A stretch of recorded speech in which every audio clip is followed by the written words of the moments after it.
Hello and welcome to What's the Crack Foundation series. This is going to be a Dungeons and Dragons Q&A series presented by myself, Sammy. And for all of the episodes, I will be joined by the man himself, Matthew, aka Roll Positive Gaming. What's up, everyone? Just to give a quick background on who I am, I play in Matt's Saturday game, which is Strixhaven Curriculum of Chaos. I play the Elven Blade Singer that is Charlotte Briarsong. And Matt, if you could let the people know just a quick overview of who you are. I'm sure they already know, but just for the purposes of the video. Yes, for the purposes of the video. Well, if you're here, probably know who I am. If not, I am Matt from Roll Positive Gaming. I am Roll Positive Gaming. I make D&D content on Twitch, and now I'm doing some cool stuff on YouTube by making this Foundation series. But yeah, I just work with a bunch of amazing people to create some amazing content and tell some awesome stories. Back to you. Nice. So, yeah, just give a quick overview of what we're going to be doing today. This specific episode is going to focus on Matt's homebrew world at large, and then the following episodes coming after that are going to be more focused on his specific homebrew races. And we both thought that it was probably best to kind of lay the foundations of the homebrew world first before we dived into those races. So that's what we're going to do today. There's going to be a quick introduction. And then I've got various segments from politics to Pantheon that we're going to touch on with various questions included. So yes, like I said, today we'll be talking about Matt's homebrew world, Sol Boreal, otherwise known as the realm of the Unbound Star. So some quick questions off the bat, Matt. Sol Sure. Boreal is a setting constructed exclusively for the tabletop role-playing game Dungeons and Dragons Correct. rather than a different or multiple TTRPGs. And I'm right in saying that, right? Yes, that primarily it was created for D&D as a campaign setting. But I suppose, I mean, with some work, I guess you could, expand it to other systems. That's not a big deal. But yeah, primarily it is built around that game system. And they're SRD, basically. They're, standard species and monsters and stuff like that. Yeah, and that's kind of the things we're going to touch on today, like how Matt's world deviates a little bit from that typical D&D canon, things he's added, things he's omitted, and etc. I guess before we dive into the details of your world, I really want to know, if you can talk about it, what were the major influences you looked to when creating this fictional world? Do you mean why I created it the way I did, or things that inspirations that I drew from to build it? Yeah, I think the latter more applies. Yeah. Okay. Well, okay. I've been a fan of fantasy for well over 40 plus years at this point. So my influences are vast and varied. I've drawn from sources like most people, the the standard things like Lord of the Rings, or the C.S. Lewis Chronicles of Narnia book series. All of this stuff growing up, I had access to. All of the OG stuff, like Dragonlance, was a big inspiration to me. Sturm Brightblade and his humility and his sense of honor and things like that. that kind of instilled, it made an impression on me, and definitely contributed to my early development, during my childhood. So that kind of a sense went in a lot to my creation process. But other than that, there's so many throughout the ages. It's just been a long time coming. So Yeah. The reason I didn't say the former when you asked which one I was referring to, is because I actually think we'll probably do another one of these, but we'll kind of isolate that one to like you and your personal life and move a little bit away from Sure. D&D. So I think we'll touch on that there. Last thing before we actually move into the meat of this, just to make sure this isn't a cyberpunk setting, it's not a subnautical setting, this is a medieval fantasy setting, correct? Yes. Yes, it is high fantasy for sure. Perfect. So the sorry, the first section that we're going to talk about is kind of the timeline of things. Now the Big Bang is the common theory for how our own world, as humans and the universe around it, came to existence. Does Sol Boreal have a similar origin story? Sort of. Except in, to kind of borrow from Christianity and the biblical sense of creation. Sol Boreal's, so in a sense, because it is a fantasy setting, the metaphoric references that you might get, like, in the Bible, where in the beginning there was darkness and then there was light. Well, it takes more of a tangible sense, like where there literally was a physical presence of darkness, a realm that was comprised of darkness, and denizens and creatures that lived within this realm were also affected, influenced, and a part of that darkness.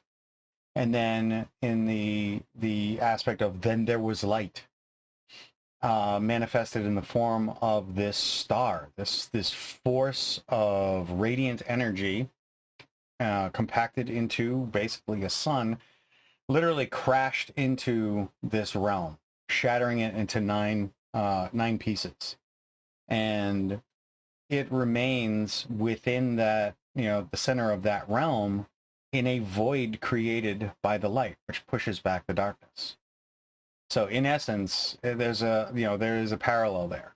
So the star crashed into the realm, shattered it, and now exists in this void. Okay.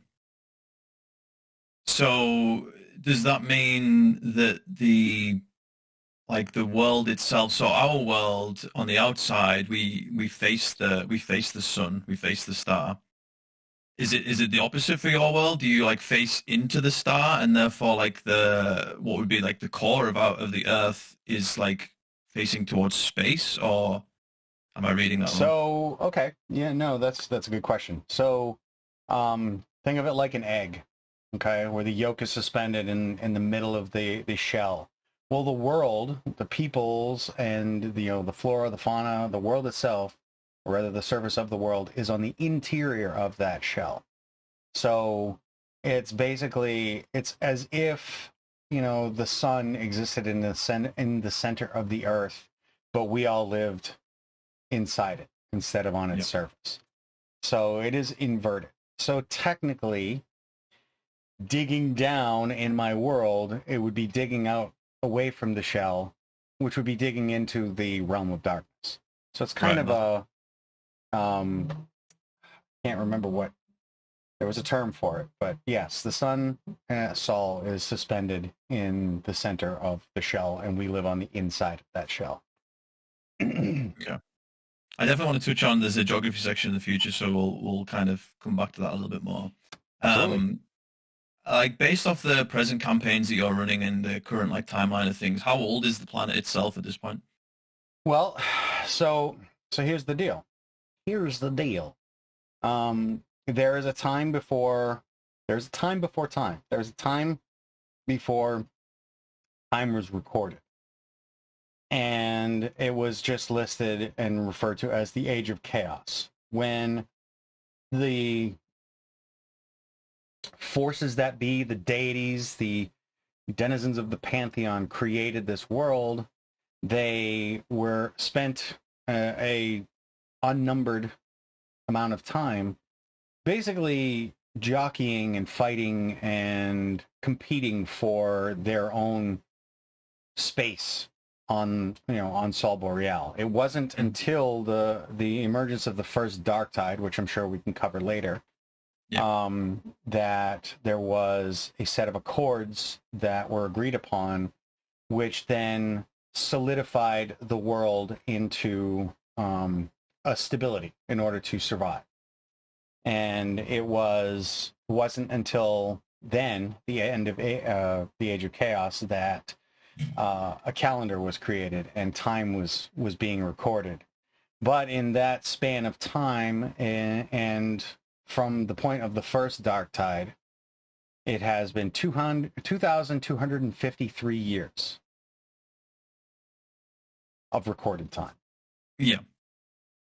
And there's no limited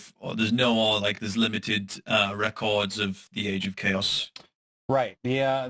Because it's high fantasy, and you have to have ruins and lost empires and things like that. Yeah.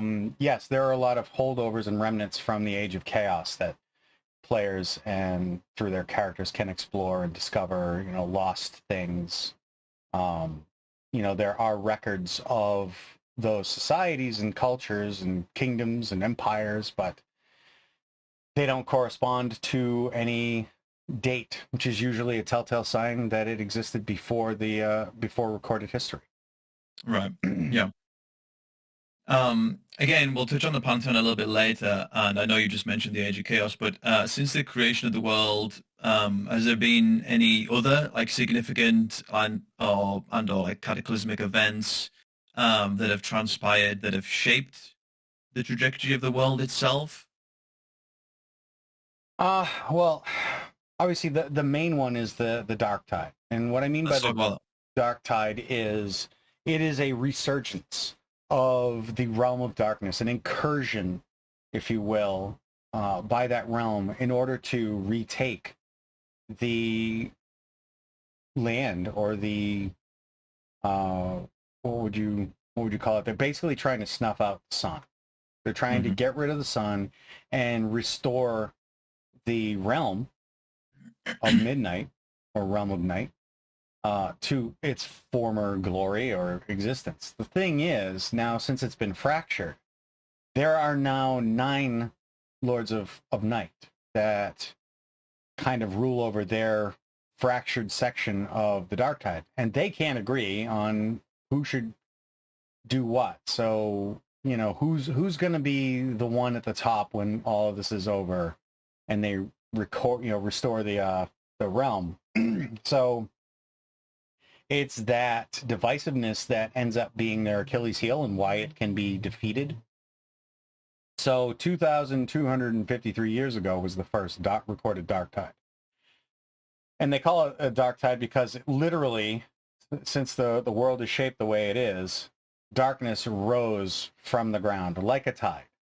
And basically it attempted to snuff out the sun and reclaim everything.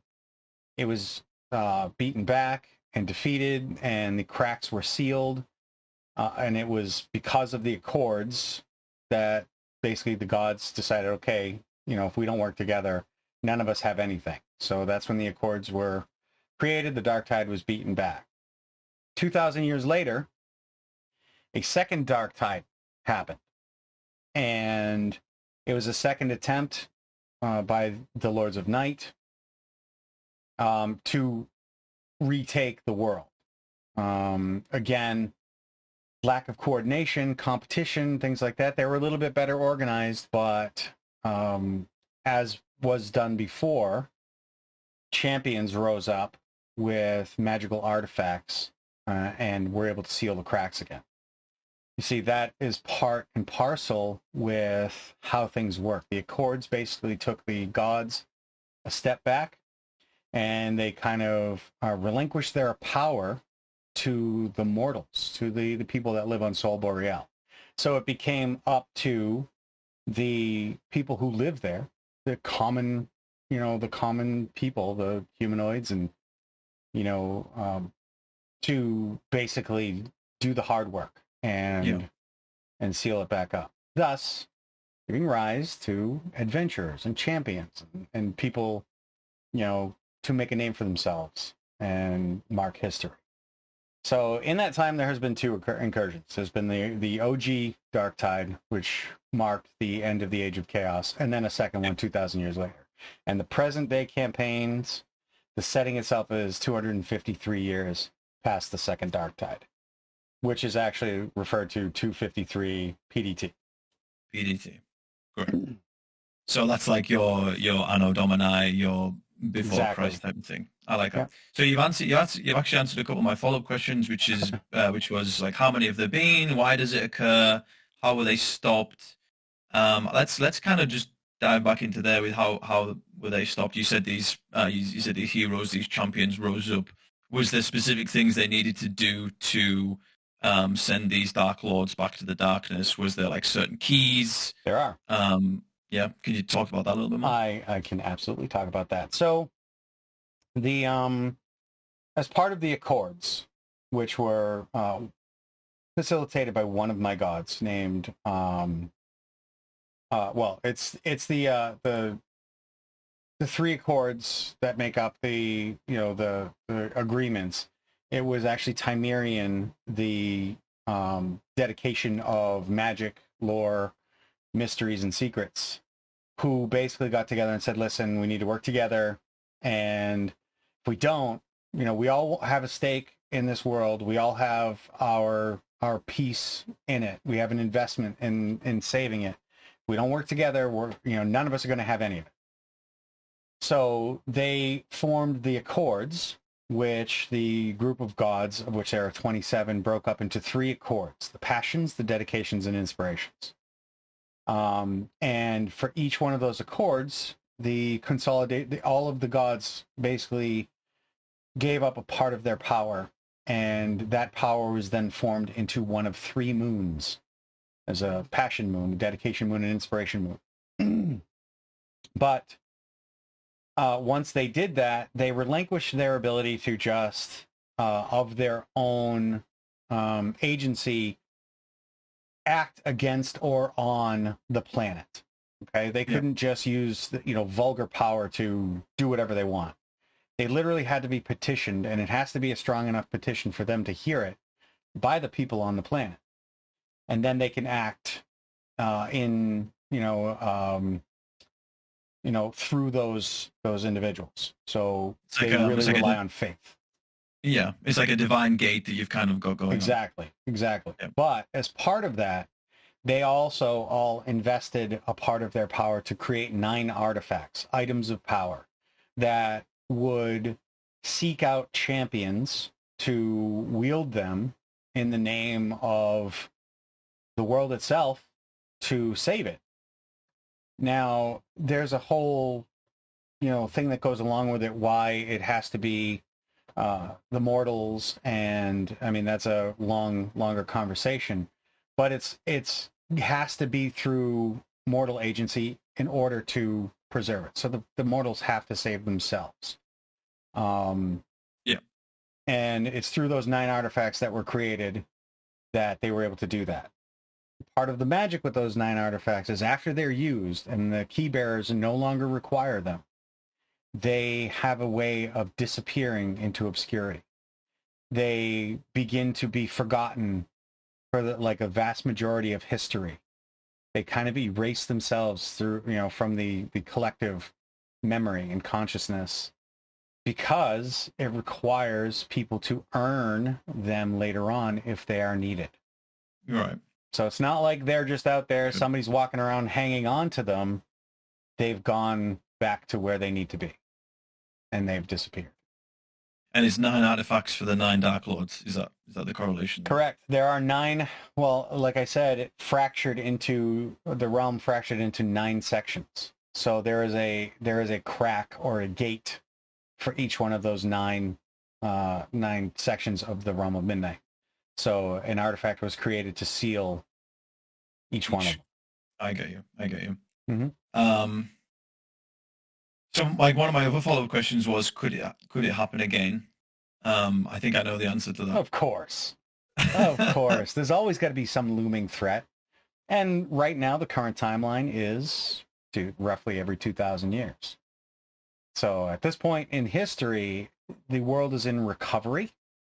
So there are remnants of the dark tide that still remain, anchor points through, and I know this is going to be a little bit of a spoiler for you, Sammy, I apologize, through the materia of the realm of midnight, or the realm of darkness, that you know as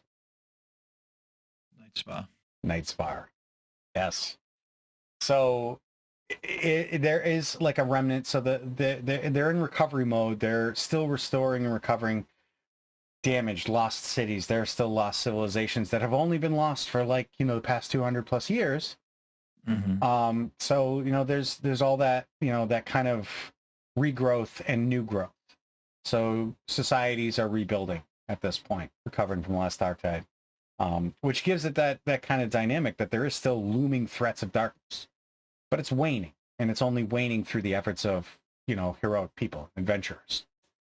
So I mean, when you have like a cataclysmic event like the Dark Tide, I assume it's an all-out kind of planetary war that kind of happens, and yes, I guess in turn there's probably a lot of casualties. Like, can you touch on specifically the last Dark Tide? Like, what percent of the populace died as a result of that? not something I ever actually quantified, but if I have to at this point, so there's a trick to it. And it begs to the question of, like, who's really the bad guy? Because it was the power of this star that intruded on a realm that already existed, and the peoples and the world itself were created from materia from this realm that had been affected and altered by the light of the sun. Yeah. So in reality, the Lords of Midnight are trying to reclaim and restore their fractured realm. And in so doing, when they attack, they don't necessarily kill people. They don't kill anyone. That's the things. They don't kill anyone. By defeating and through the rules, reducing somebody to 0 hit points. If you die at the hands of a creature of darkness, you then rise as a creature of darkness. So in essence, they restore you to your original matter, or your original state as a denizen of darkness. It's an interesting concept. But those people can be recovered. They can still be killed, but they can also be saved. So if I had to say, give an amount of people that were lost, that were actually killed through the last dark tide, I'd say it's probably close to 12% of the entire population of the planet that were lost permanently. There was a much greater number of that were taken, but then restored. Yeah. So yeah, it's an interesting thing to have to quantify. That's what I'm here for the hard questions. Mm-hmm. I love the concept as a whole. It's great. To kind of round out this section, something a little bit more boring.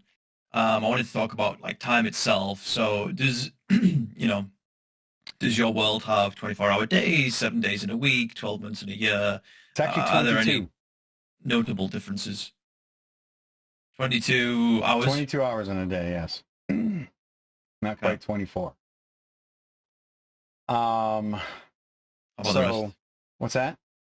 Well, so you say 22 hours in a day. Is there still weeks? Is there months? Yeah, it's weeks, months, but they don't have, so my days don't have days.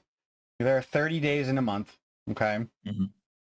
And when you're referring to any given day, it would be it would be number and month. So let's see. So for my calendar, just to give an example, say the month of Frostbreak is referred to as the first thaw.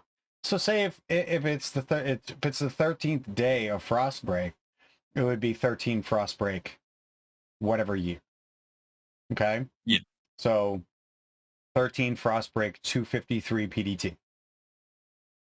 Okay, and then if there was another dark tide, would that reset the timeline? Yes. So it resets. So now there is an overall calendar. You realize that they mark it. So after the Age of Chaos, there is um, a marked recorded thing. So, there is a calendar started. So it's 2,000 years. Well, in that 2,000 years, that's pre-Dark Tide. So they decided to, after the second Dark Tide, the calendar resets. I guess you could think about it as like the OSHA calendar on the wall of some kind of business, like how many days since the last accident kind of thing. I know what you mean. Yeah. So after the Dark Tide happened, they kind of reset the clock, and it became year one post Dark Tide. Yeah. So at this point, you are year 253 post Dark Tide. Yeah. So since the last one. You mentioned Frostbreak there. Could you go through all the months? Sure. So Frostbreak is the first thaw in the beginning of spring. You have Tearfall, which is early spring, which is the rain season. Tearfall. Bright Bloom is late spring. It's generally like your planting season. Everything is blooming. All the flowers are going. It's when they're doing their first tilling and getting ready for, to start, the farming season. You have New Shine, which is early summer. That's,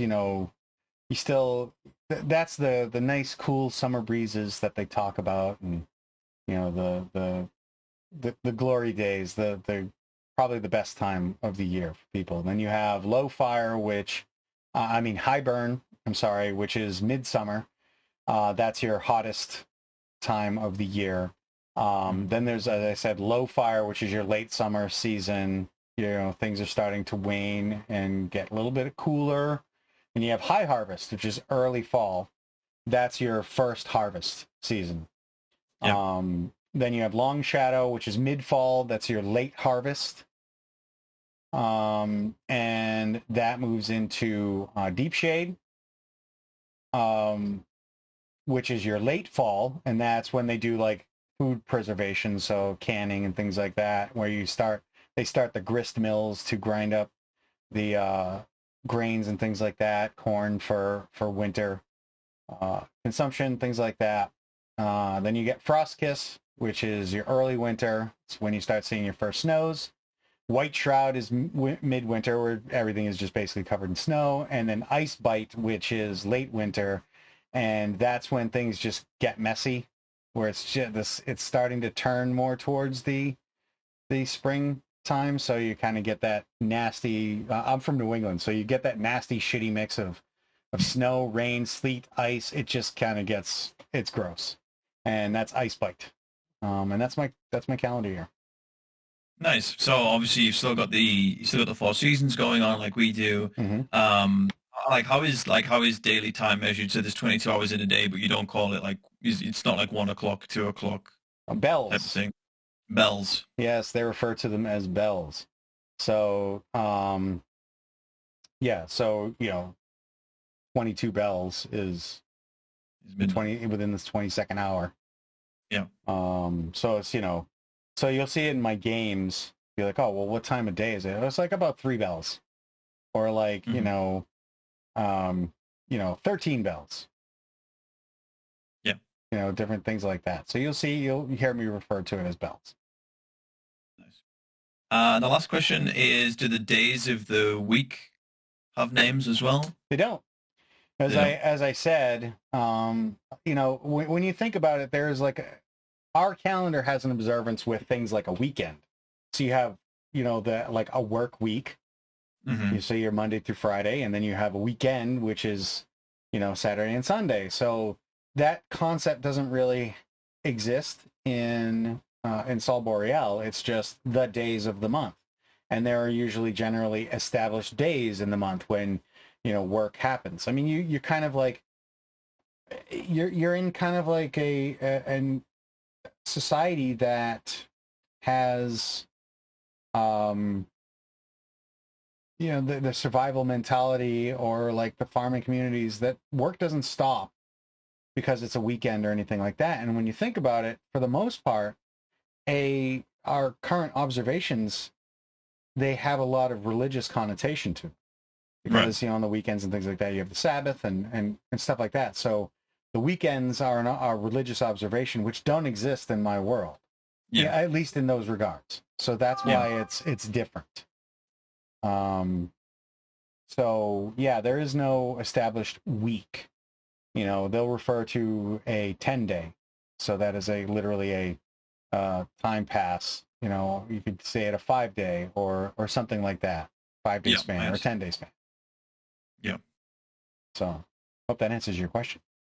It does. And if it wasn't obvious to the people watching, I am purposely playing stupid with some of these questions. I know some of the answers. It's just for your own benefit, basically. So yeah, that concludes the timeline section. We are going to move on to geography now. There's already kind of been a little bit of crossover here with this one. So yeah, we're going to talk about rocks and stuff for a little bit. Um, so it's kind of an obvious question, but I'm guessing, like most homebrew worlds, you've also based yours off of this beautiful planet that we humans call Earth. Mm-hmm. Well, to a degree. I mean, when you're trying to build a world that you want to be immersive, there has to be some familiarity. You have to be able to associate with the material. So it has to, in some way, shape, or form, be believable, something that you can relate to in your real life. And that's when you take it, and then you deviate from there and you get into the fantastic. But first and foremost, foundationally, it has to be something familiar. Yeah. I mean, and all we know as humans is Earth, as far as we're concerned, the only, habitable planet and example of a habitable planet that we've seen. So, yeah, it makes sense. In our hubris, sure. Yeah. Like how, and again, we've already touched on this, but how does the planet interact with the cosmos? Does it have moons? Does it have a sun? Obviously, yes, because you've explained that, but just to touch on that again, you said there's 3 moons and 1 sun. Yes, there are 3 moons. And now, there is still a day-night cycle.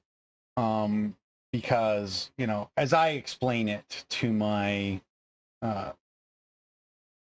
creatures that exist on Sol Boreal still were foundationally created from a realm of darkness. Therefore, there is still somewhat of a reliance on shadow. So night is still necessary. And it is actually the job of the dedication moon, which is the abstract of permanence. So it is your concept of your things like time, law, truth, things that are for the most part immutable. They are just static concepts. That moon is what regulates the day-night cycle by obscuring Sol from the planet. So while it would revolve around Sol, it casts the shadow around it. The other 2 moons are a little bit more. The Passion Moon is rather flighty and unpredictable, but so is the concept of emotion, and the Inspiration Moon operates on a schedule, like your farms and things like that. There are times of year that it appears, and it's very specific. So they all have their purpose, but that's how they work to create your days, your nights, and things like that. So in the day-night cycle, there's 8 hours of daylight. There are 8 hours of night, and there are 3 hours on each side of half-light, twilight, and dawn. Yeah, makes sense. So you said you got the dedication, the inspiration, and the passion moons. Yep. Did they moons themselves have just kind of their own their own names beyond that, or no? They're just listed as the passion moon, the dedication moon, the inspiration moon, and same with the sun. Is listed as Sol. Yes, it's just Sol. The reason why the moons themselves don't necessarily have specific names is because they can change by influence by month. So the only one that is a variable, to give you an example, during the month of Deep Shade. Okay, during the month of Deep Shade, the two moons, the two static moons that are actually being influenced are Friel and Olam. And so Friel is the dedication moon, like is the dedication of hearth, home, and things like that. So Friel during that month is influenced. So it would be referred to as Friel's moon. Right. Okay, which is the dedication moon. And then in the case of Olam is the inspiration of economy, commerce, trade, things like that. So it would be, for the inspiration moon, would be listed as, Olam's moon, the moon of Olam or something like that. Yep. And the only variable is the passion moon, which I actually have a mechanic in game where you roll a d12 and, it determines which of the passions is influencing that moon that month, which can flavor the other two moons. So where you have, like, say in one sense, that same thing, you have Friel and Olam, say like someone like Arabelle, who is the passion of love, appears. Well, you might see it influence, trade in a certain way that is kind of focused more on love. You might see better trade deals, or you might see alliances made or something like that because, Arabelle is in the sky. Or, you get Sammy, one of yours and most of my players' favorites, who is the god of hedonism, the passion of hedonism and earthly pleasures. Say he's influencing. Well, Friel's hearth and home might take on a whole different flavor. You might see a whole lot of entertained parties and things like that as a result. So I like that. Yeah, it creates like so much variance that you can just... Right. So it's a cool mechanic that gives DMs a license to do whatever. And in my case, because I stream it, I put it out to my audience to make that roll for me, so they get to determine, who's influencing the passions that month. But there's also part of the mechanic. It can be no influence. There's no one, which means the moon appears dark. We've had that before. Yeah. Yeah. Or contested. You can have two passions fighting for influence over the month, which can get it very interesting. So, are there any other planets within your material plane? I think the answer is no. No, it kind of follows the same cosmology as most D&D campaign settings. Most settings, they are their own realm.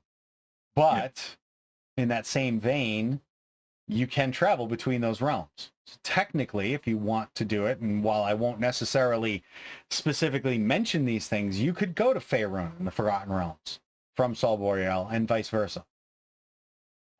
Because they still share connectivity through other realms, like specifically in my world, Hell, there is a direct connection to Avernus, which we will actually be covering in the first species primer.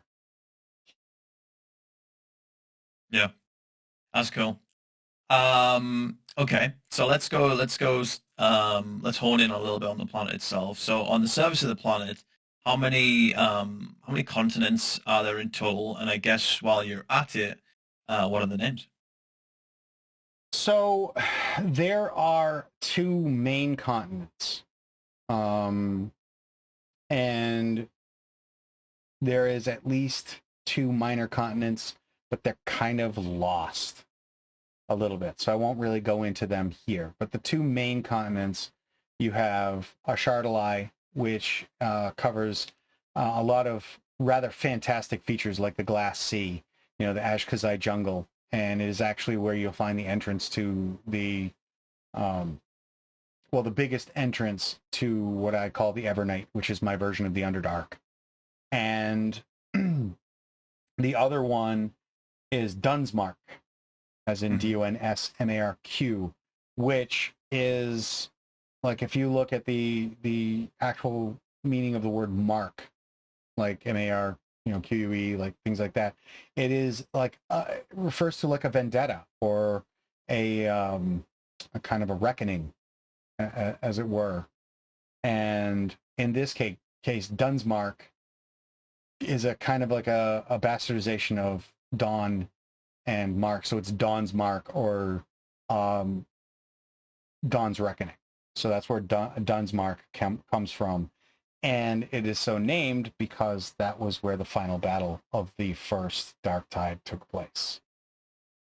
Nice. Well, you actually just you actually just sparked a revelation in my mind because I didn't know that about the word mark, and that's very influential for one of my campaigns that I'm playing in. So now I'm worried about certain things. Okay, and that's for me to worry about in my own time. Oh God, Mm-hmm. okay, I didn't know that. Um, okay, you've answered one of these questions, but yeah, like you said, we've got Dunsmark, we've got Shardline. What was the inspiration behind their two names? And from a general standpoint, what can you tell me about them? Like, what are some things that make them unique from each other, and what are some differences? That's a loaded question, I know. So no, it's actually it's kind of a good question actually. So Dunsmark is your high fantasy, your stereotypical King Arthur-ly kind of thing, where if I dare say so myself, your traditional sort of European or it's historical versions of say like medieval France or the Roman occupation of the Britons.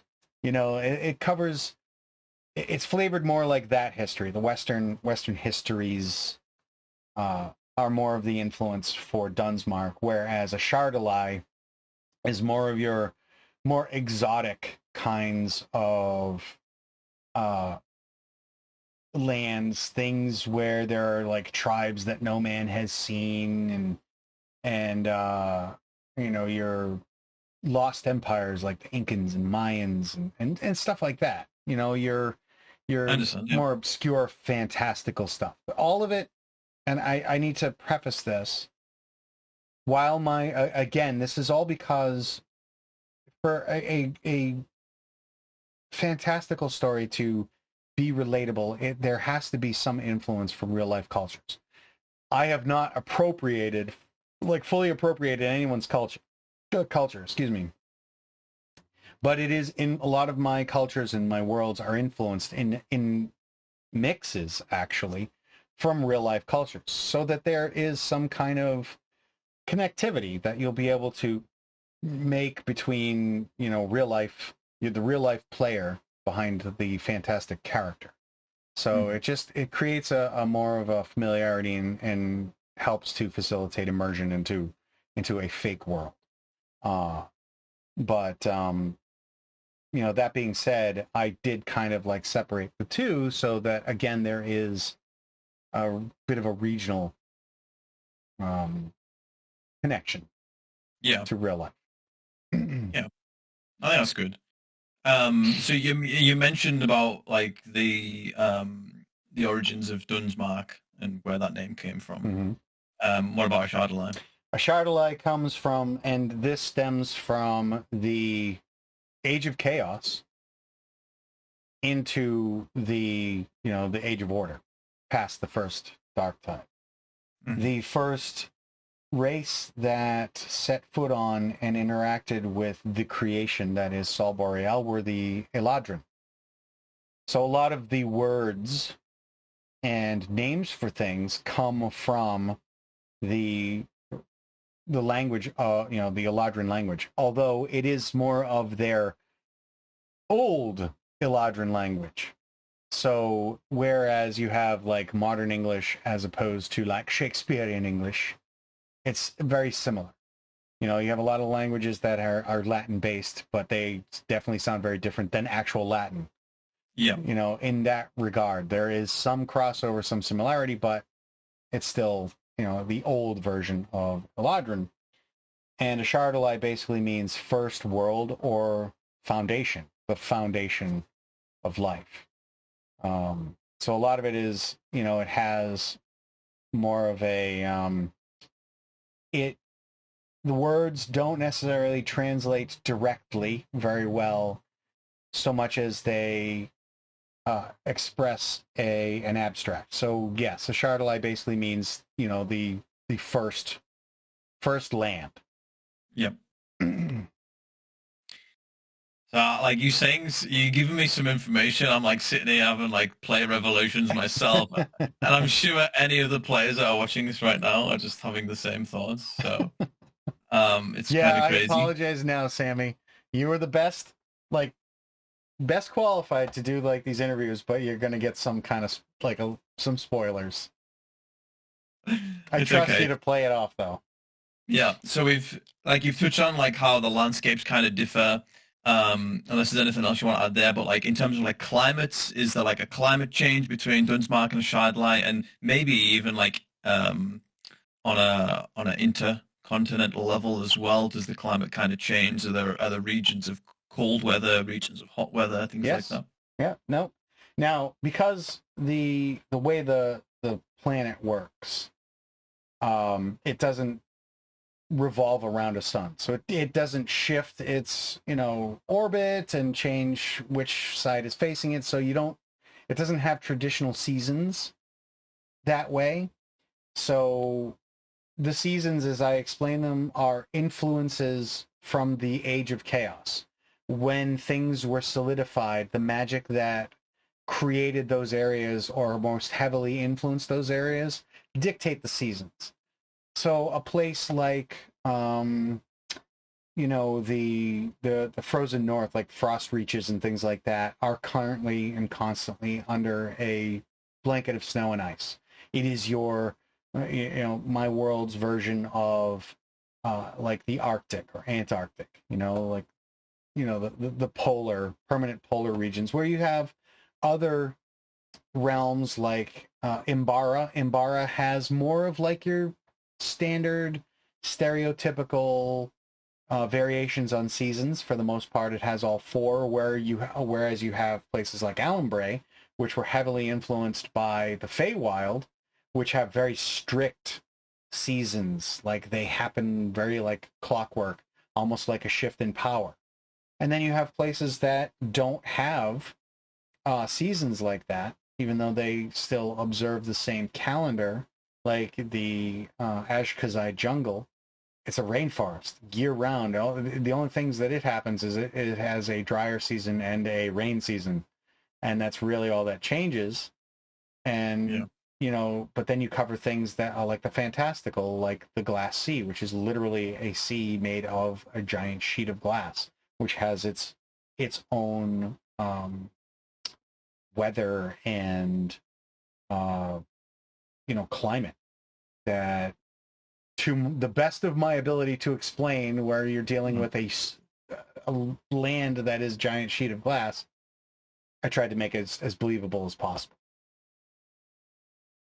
Yeah. The last thing on this is races, like, before, Species. yeah, species. We're gonna get into species in a couple of sections, but Yeah. just to touch on the geography of the species, do you have like certain species on one continent that you don't find on the other, or like is it just kind of free reign So there? I wanted. So there are predominances. Okay. Where cultures still exist. It's not just one big culture that covers like every species just has the same culture. Cultures exist, which means you're going to have a predominance of a species that comes from and propagates the beliefs and customs of that species. To give you an example, the Ascalari Plains. The Ascalari Plains is on Dunsmark, and it is just to the east of the Four Points Isles and Krakentide Maelstrom, and it is kind of like a strip of, and I know I'm throwing out all these like terms and things like that aren't going to make sense until you actually see a map, but they do exist and they're on my Discord. But it is basically a strip of kind of like savanna, so similar to like the African savanna, and it is most notable for the tabaxi species, the cat people, anthropomorphic kitties that travel between two major cities. And it covers that sort of nomadic custom where they, in order to, propagate and promote trade, peoples like move between the two cities with connections and locations in like small villages and things like that in between. That's like a singular example. Whereas you have a place like Alhambra, the place that I had mentioned, which is influenced by the Feywild, where you have a mixing pot of what I like to refer to as Fey adjacent species, which covers just about every other anthropomorphic animal, like the turtle, the harengon, or things like Furbolg and satyr. So you have that mix that kind of respects Fey cultures. And then the world itself is just littered and sprinkled with mixed groups of all of these people. So the world is very heavily traveled. Nice. And we'll definitely touch on that a bit more in the species section. But to round this one off, two more questions. Are there countries, districts, defined areas within these two continents? There are. Not all of them have like clearly defined things like that.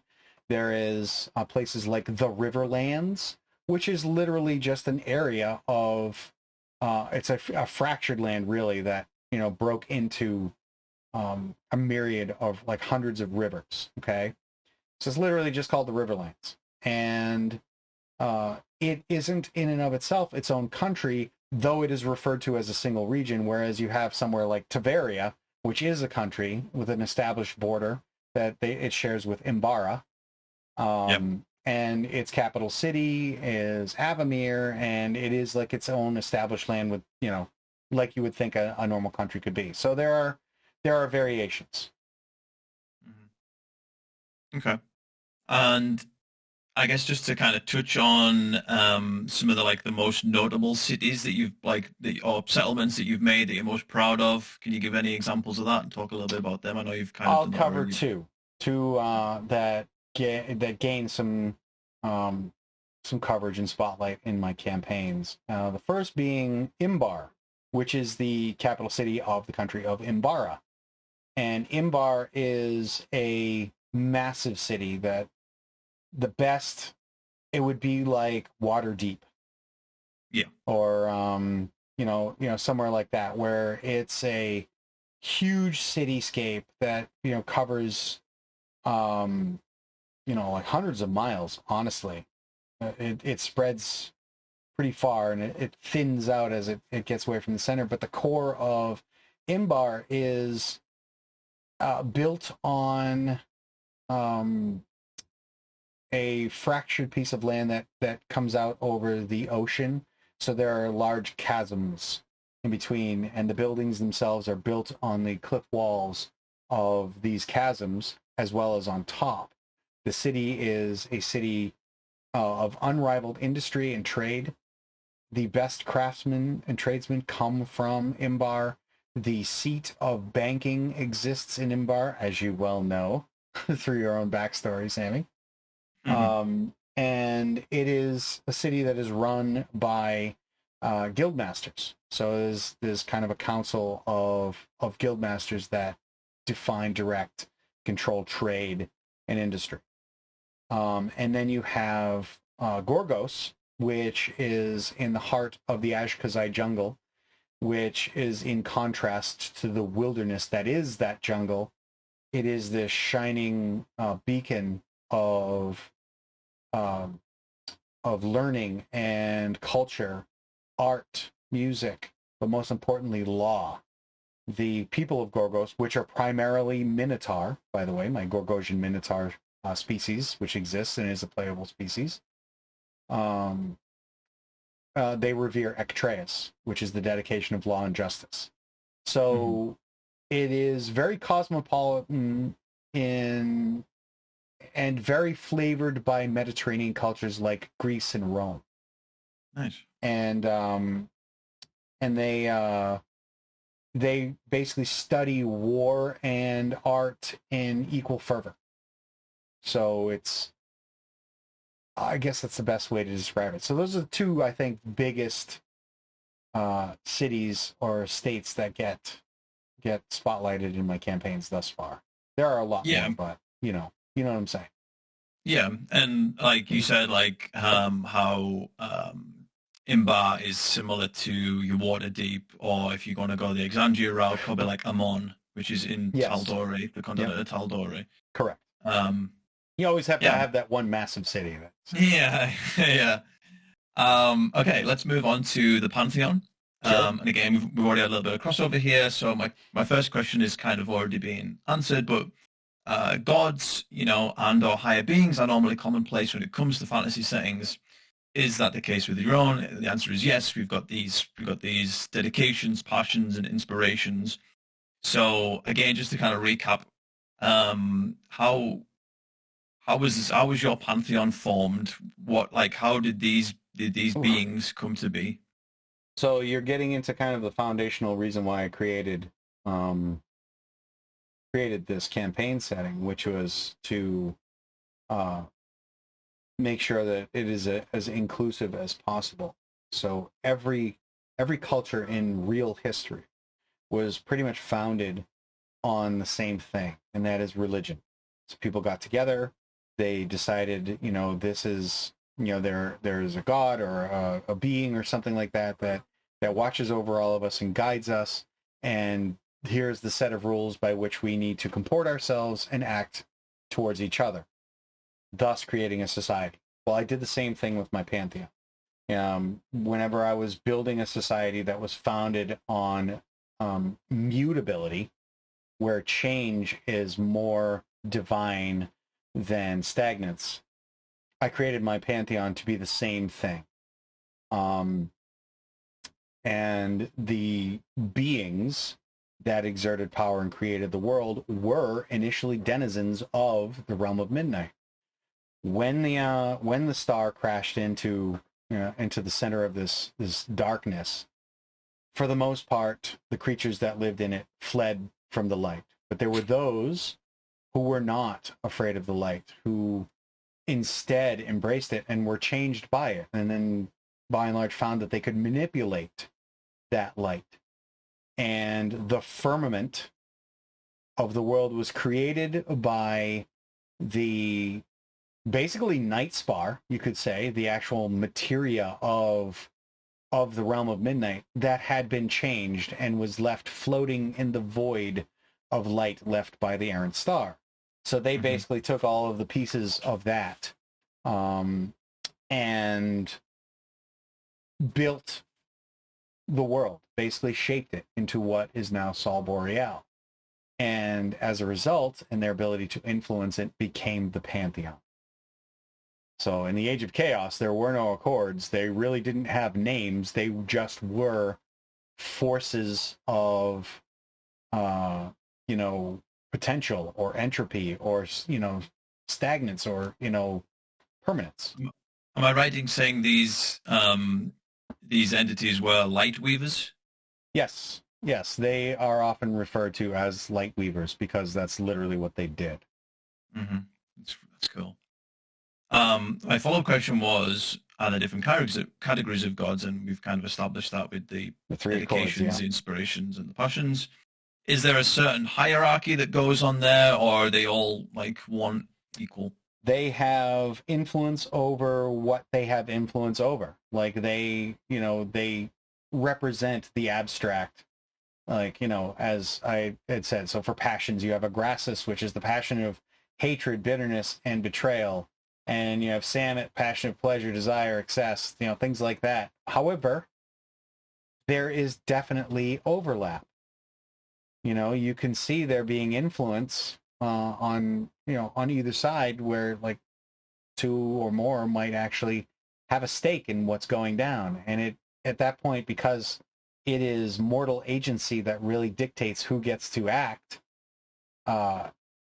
it's all in the truth of the heart of the person who's reaching out, who gets to respond. And in that, it's more or less up to the dungeon master, whoever's running the game, to interpret who actually responds, which is actually kind of a personal favorite of mine because I get to read the true intention of my players and respond accordingly through story and plot.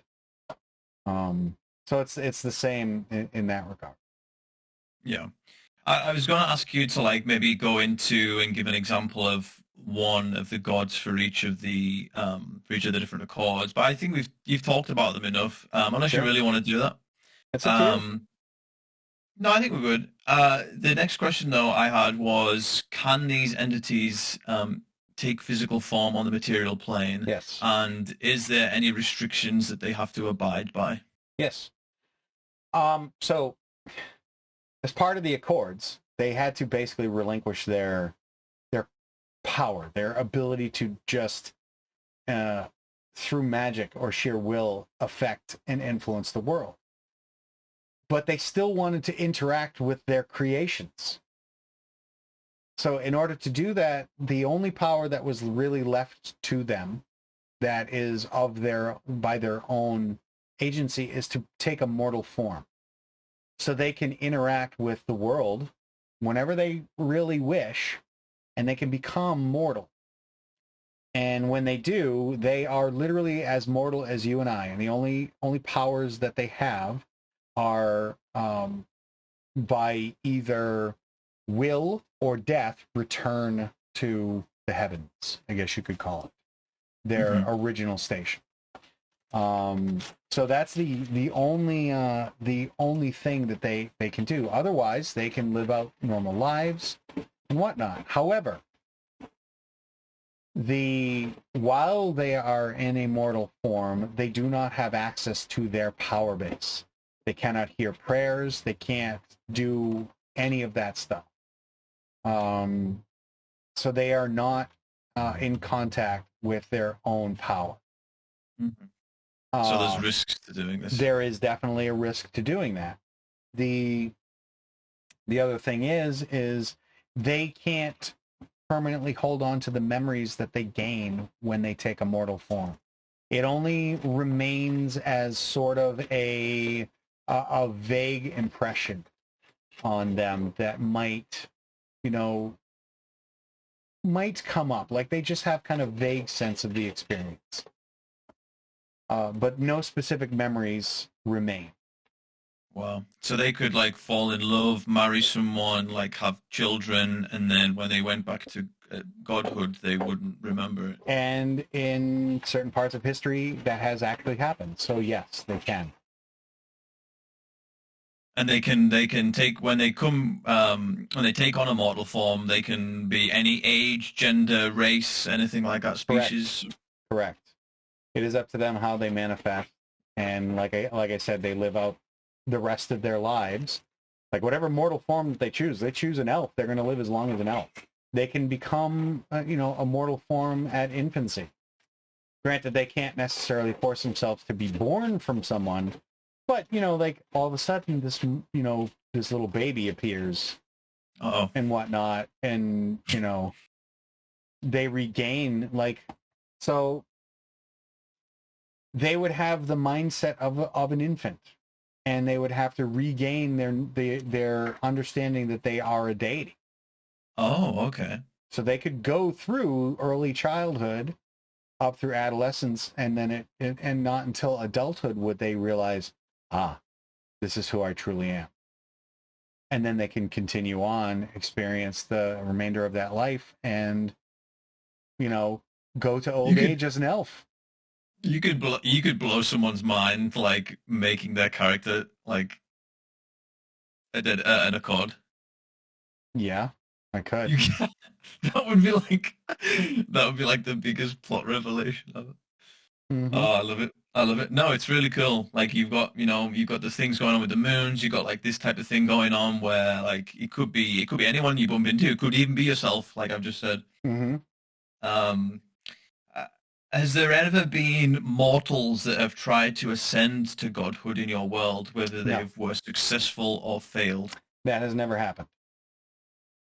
Because Yet. I mean, again, I don't have anything else to refer it to. But in Critical Role, there was a dark mage called Vespin Chlorus. He notoriously tried to ascend to godhood, and I think in his case, I don't know if he, I think he failed. But then there's the Raven Queen, or the Matron of Ravens, as they renamed her. She was an example of a mortal that did ascend. So you're saying that Oh, hasn't it's yet, been done but in a lot of like different settings and campaign, worlds and stuff like that. So I'm not yeah, saying that it's impossible in mine. I'm just saying it hasn't happened yet. hasn't happened yet. Interesting. Okay. um, well, that's where we'll end that conversation. How do the people of Sol Boreal go about worshipping members of the Pantheon? What are the various kind of methodologies they can Ah, they can that's a very good question. As I had said before, I wanted to create a world that is founded on mutability so that, people aren't like prejudice on my world, while it still exists, is not the norm. It is not like the news where you have all of these people of different faith judging each other and often very harshly. Not the same on my world. The gods themselves are as mutable as the world itself was back Mhm. in the day.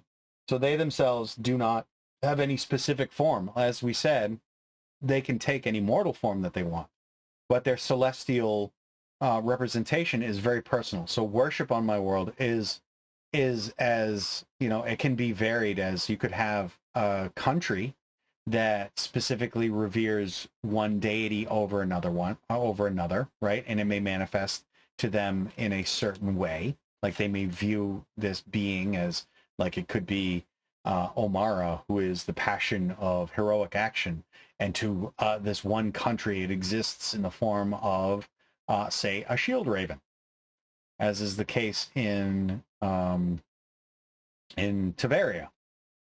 Or you can have a city like Gorgos that reveres Ectreus. And Ectreus often appears as a set of scales that are permanently in balance. Okay, so to them that is a representation of Ectreus, but it could be, anything to somebody else. Ectreus could, represent, like Ectreus could represent like the yin yang, like, something in balance, or, it can be anything. Yeah. Um, And is there and is there places of worship and things like that still, so there or are. There are no necessarily universally established churches that exist all over the world. okay. While there, again, it could be like, there could be a series of churches that are related to each other in a single country. There's no universal acceptance of, say, Omara, the heroic action. There's no one church that really, really does that. And oftentimes, places of worship are places that are dedicated to one of these deities. So, for instance, in King's Cross, which is a city in the Riverlands, there is a basically an inn called the Harvestman's Hostel that, because it so well represents hospitality, hearth, home, and a welcoming nature, it has become a place that is basically under the protection of Friel. So while it is not specifically a church where an altar exists and there are priests or anything like that, it is a place of power that is dedicated to the dedication of hearth and home. Hmm. I like it. Nice. And last question is, can you be a faithless cleric, per Absolutely, se? absolutely. All right, let's do it this way. No, you can't be a faithless cleric, because your power is powered by faith, but your faith does not have to be dedicated to any one god.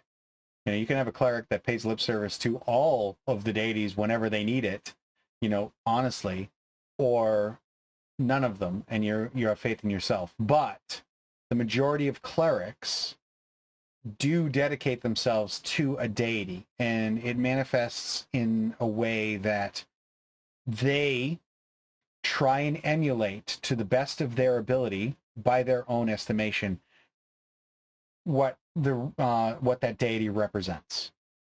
So let's say Pashut is the dedication of lies, untruth, and schemes.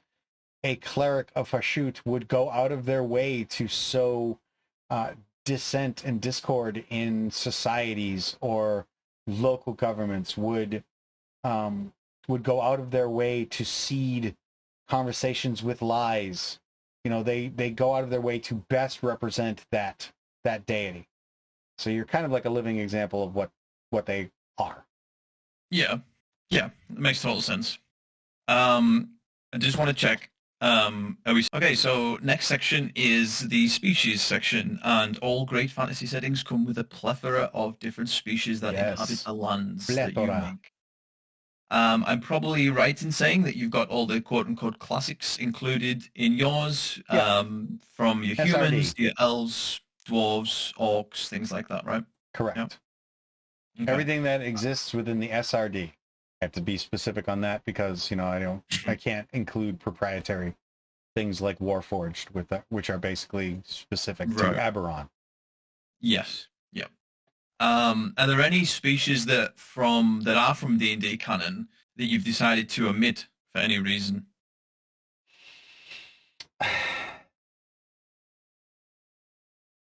I think the Aarakocra are listed in the SRD. Don't quote me on that. They are. But I'm not a fan of the Aarakocra because of the way they are represented. So if I was going to include the Aarakocra, I don't even want to say suggested.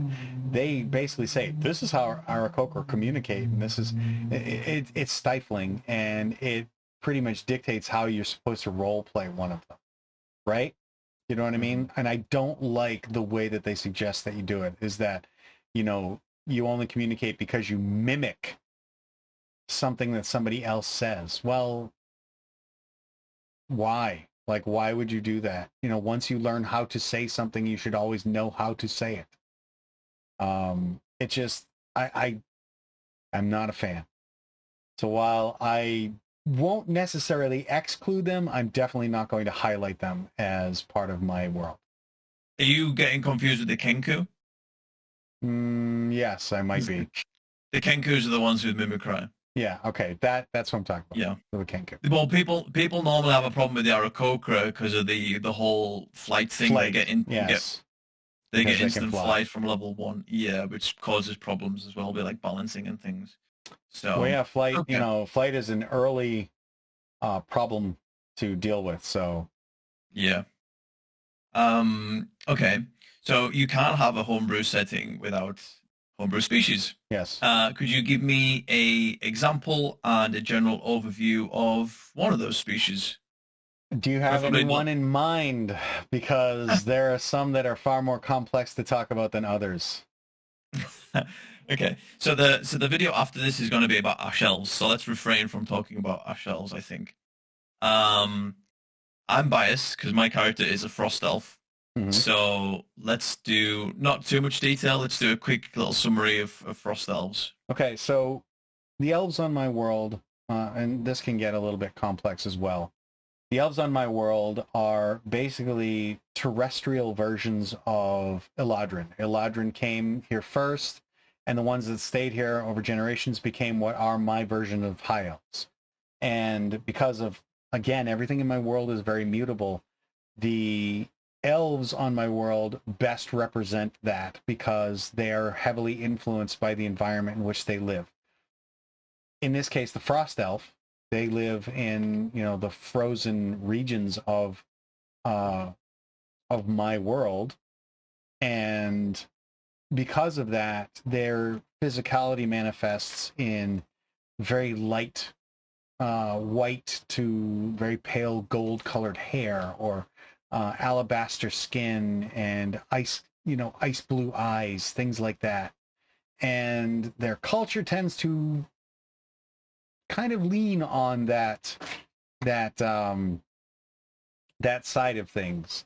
There is a heavy influence of the inspiration of Ormagon, which is the architect of destruction. It's one of the reasons why the region that they live in is constantly covered in a sheet of ice. It became a survival mechanism. So it's an evil god, and while in and of itself the frost elves are not evil, their influence of Ormagon became a necessity. So it flavors who they are. But each one of the elven citadels exists simultaneously in two realms. So you can have Frost Eladrin as well as Frost Elves. And there are just those subtle differences. And in the case of the Citadel for the Frost Elves, the which is Freya Boreal. Boreal, thank you. In this case, it is connected to the Feywild in the Court of Winter. So there is that connection and that influence as well. You're getting a little bit of I can see the insight that you are now kind of getting. Yeah, I might have set you up for that one. I know. I figured. It's interesting. So, like I said, though, we do plan to do more of these Q&A episodes where we're going to dive into these different species and talk about them more in depth. But I think Matt's give you some good examples of, especially in terms of elves, about how like they've adapted to their environments and they portray certain characteristics, etc. Mm-hmm. So, still in regards to species, are there any examples, where you've drifted away from those species stereotypes or tropes and change the lore around them? I know you're leading the conversation into my Quatling, because they are exceptionally alien. They're unique to my world. And I will preface this by saying that the Quatling were created through player agency in my foundational campaign, the one that I used to develop my world. And they are a mixture of the Tiefling race and the celestial creature called a Coatl, which you'll see appears in the monster manual. And you're like, well, how is that possible? How is a winged snake able to actually handle that? Well, the Coatl themselves are avid shapeshifters and often spend their time in humanoid form, and they can assume any kind of a humanoid form. So in this case, there was the matter of a lost empire that was lost as a result of the first dark tide that was completely comprised of Coatl. And it was basically destroyed, and in an effort to preserve the people, they performed a ritual where it captured the failing spirits. Like as the Coatl were being destroyed, they weren't turned into dark side creatures. Their spirits, their essence, was encapsulated in what ended up being a petrified Coatl egg.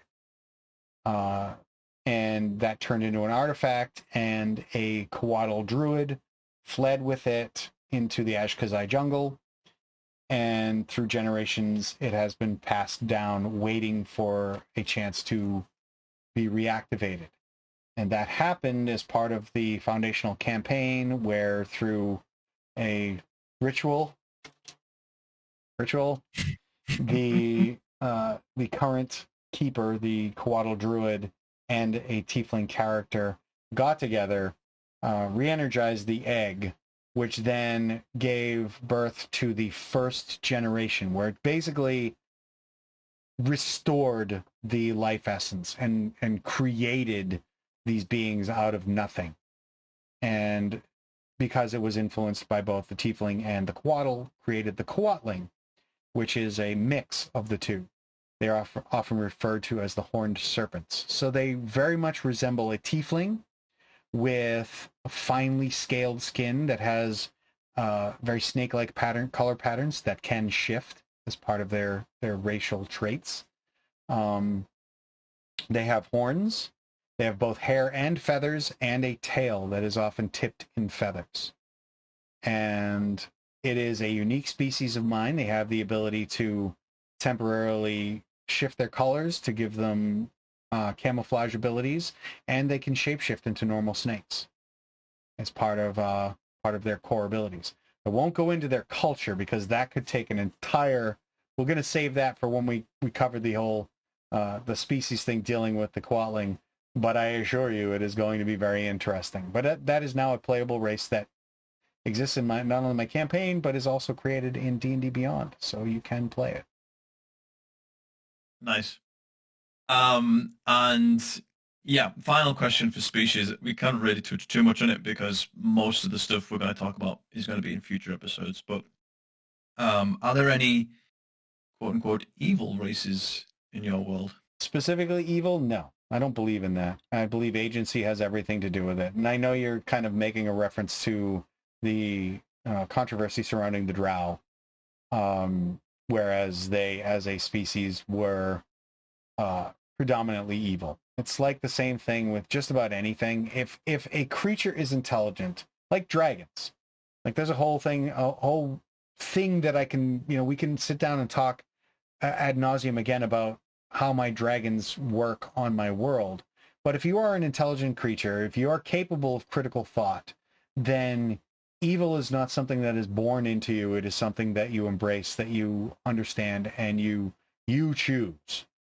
So in the case of a specifically evil race, there aren't. There are, but that doesn't negate upbringing and influence. To give you an example, the Yuan-Ti as a race of snake people are, just like in the monster manual, they are slavers by nature, by their culture, is they take slaves in, other intelligent species. That isn't to say that there can't be a Yuan-Ti that sees things differently and leaves the culture, abandons their people because they realize this is bullshit. But for the most people, for the most part, just like in real society, you capitulate, or you embrace the society that you grew up in because you generally don't know any better, or you truly believe in it. So that becomes your norm. But no, I wouldn't say that there is any species that is specifically by nature evil. In my world, the Drow are ash elves that have made deals with demonic forces, with fiendish forces, and are influenced. So that I can still use the monstrous stat block in the player, in the monsters manual. Yeah. But it doesn't mean that they are a society and or a species that is evil. They are ash elves that have made poor life choices. Yeah, and that was one of them questions where I fully knew the answer to, but I just wanted you to give you a chance to explain. So that's going to wrap up species, and we're going to move on to the final section, which is I've called the outside world. So we as humans live on the fantasy equivalent of what is known as the material plane, as I've probably mentioned already in this video, but there are myriad more planes of existence when it comes to D&D and other fantasy settings. So the question I'm asking is, does the world of Sol Boreal incorporate these other planes like the Feywild and the elemental planes? Let's get down to it. You want to know, can you actually get to Wildmount from my world? That's not what I'm asking, but I also do want to know. The answer is yes. And more importantly, while I may not specifically say, hey, here's the road, if you like Critical Role content, here is the specific gate that will get you to whatever. No, I'm not saying that. And it won't be specific in the campaign setting when I write the book, but it will be implied that there are paths to other realms, other worlds, because you as a dungeon master, you can do whatever the hell you want. Once I publish the book, if you want to bring in all of the other content from all of the other, realms, all the other campaign settings, go right ahead. But just like anything else, there is overlap. And I'll put this out there. I did run in my campaign where in the foundational campaign, which is a home campaign that I have, the characters had to go through Avernus. So they had to actually travel through the first plane of hell. And in that first plane of hell, they encountered a very specific bald dark elf with very flamboyant dress and mannerisms known as Jarlaxle, who is a very famous character and face from Faerun, the Forgotten Realms. Yeah. And they did a brief stint where they worked together in Avernus to accomplish a, similar goal, at which point when it ended, he then returned to Faerun. And they went about doing what they needed to do. But I did that specifically so that there is that sense of connectivity to the rest of the cosmology of Dungeons and Dragons. All of that familiarity does exist outside of the realm of Sol Boreal. So I am just one bubble, floating in the myriad, planar space. But you still have you have the Feywild, you have the Shadowfell, you have elemental the Abyss. Planes, yes, all of that stuff. All that's there. So my next question is, are there any planes of existence that you've omitted and or added that are normally included or foreign to D&D canon? My realm of midnight. It is the realm of darkness that encapsulates the world of Sol Boreal. It is the outside of the eggshell that they live in. So in essence, because it's a sphere, but we exist on the inside of it, if you dug down deep enough, technically you could reach the realm of midnight, which is why I refer to it as the dark tide, because when it occurs and attacks, it actually rises through that shell. Right. So from the perspective of the people living on the world, it rises from the ground. So just to clarify, you've got like the surface world, then the Underdark, and then the realm of darkness. If you go so the far. Evernight, as I refer to it. And how does the Abyss fit into that? Because normally in D&D canon, the Abyss is connected to the Underdark. Yes and no. So in and of itself, it hasn't been discovered by players in any of my broadcast campaigns, but there is a direct connection to the Abyss in my world, and it exists in what used to be the realm or citadel that belonged to the Spring Elves, which are now my Wood Elves on my world. Mm-hmm. The society of the Spring Elves, or rather Spring High Elves, was utterly destroyed. And it was done so in concert with demonic forces. So there is a broken and fractured connection directly to the Abyss from my world. And, it does travel through the Evernight, but where it connects to the Evernight is held at bay by the Ash Elves. I've got some cogs turning in my head. Oh dear. Okay. That's all very spicy stuff, though. I like it. Mm-hmm.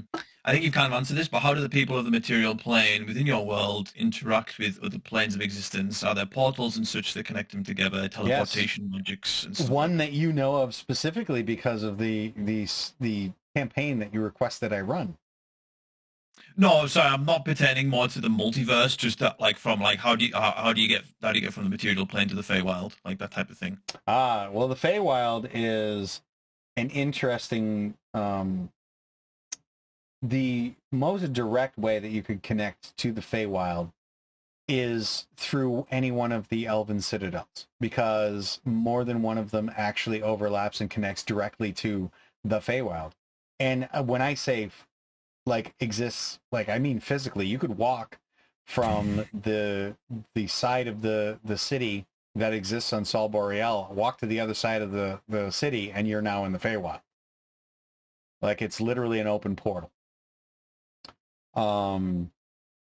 So those are probably the most direct ways. But Alumbray has many airts, as they are referred to, like spiritual paths that you can actually connect to it, because during the Age of Chaos, Alumbray there was that Venn diagram overlap between the two realms, and it was heavily influenced by the Feywild. So when it was sealed off, at the end of the Age of Chaos, it still held the influence of the Feywild, but there are also little sneaky secret ways that you can get to it from there. Yeah, and you've still got access to planar magic like plane shift that can also take you there as well. Absolutely. Okay, good stuff. Yeah, I guess, yeah. From the canon planes of existence that you've decided to include in your world, have you made any changes to the law and functionings of those planes? For overall, no, just because as far as I am concerned, those are kind of proprietary. So I want it to still remain connected to the perceived Dungeons and Dragons cosmology. You know, Yeah. your astral. I wanted it to have that level of familiarity, so I didn't want to change that aspect of it. So while my world can connect to those things, the rules of reality still apply to those planes as you would find them in the core rule books. Yeah, that makes sense. Yeah, I think that's a good decision. And the final question is, have you had a chance to flesh out any of these extra planar lands, like i.e. like flesh out places in the Feywild through your own planning or through playing the campaign? Some, to a degree. Again, like through the Elven Citadels, the uh, the extra planar sides of those cities, they are, for the most part, in the broad strokes, fleshed out. But players themselves have not had a chance to really get into the nitty gritty of it, so I haven't had a chance to really explore that with any of my players. It exists, but you're not really going to be able to see it until you guys are interacting with it, which at some point, both you and my wife, who also plays a Frost Elf, will be interacting with those citadels. So you'll get to see that kind of stuff. And you might actually get to meet my wife's character. Oh, that'll be hype. I hope so. So yeah, that is going to wrap things up for today.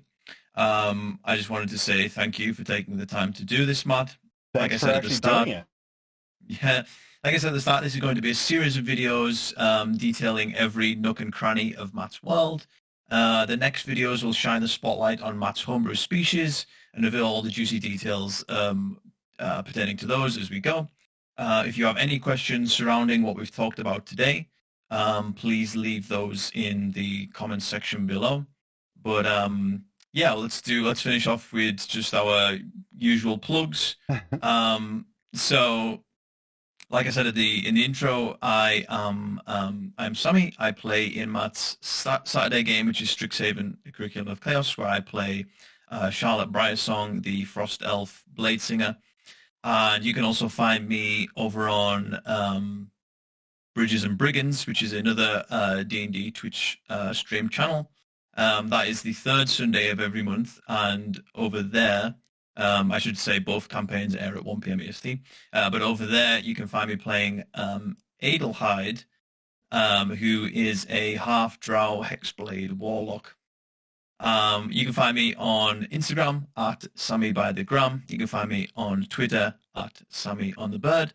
And now, again, finally, after a break, you can find me on Twitch at Sammy Got a Twitch, where I don't do D&D content. I do basically variety games. Currently, I'm playing through The Last of Us Part 1, which has just been remastered and released for the first time on PC. So, yeah, check me out. Link will be in the video description as well, and I'll pass it over to Matt to finish us out.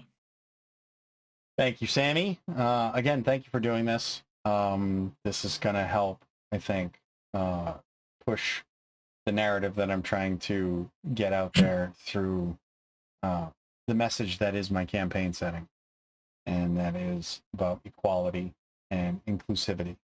So if you're here, obviously you know who I am. I'm Matt, Roll Positive Gaming, and I make D&D content. I run 3 current campaigns that I stream, with a 4th one on the way. I believe I have that on the 12th, Wednesday the 12th, from 7:30 to 11:30 p.m. Eastern Standard Time. That'll be coming with a whole new cast of people, because I'm quickly becoming the dungeon master to the ASMR stars, apparently.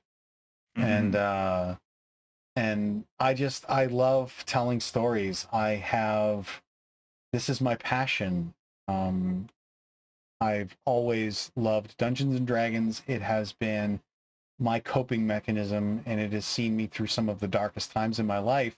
And I wanted to make sure that I could share that in a positive way, all positive gaming, with the rest of the community.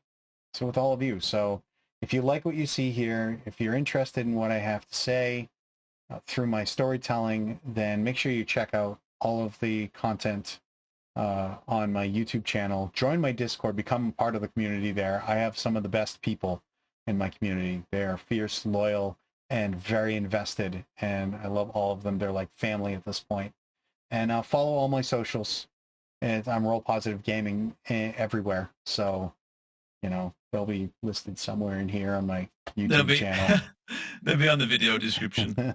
So you'll be able to find me there. Come and say hello. I look forward to seeing you.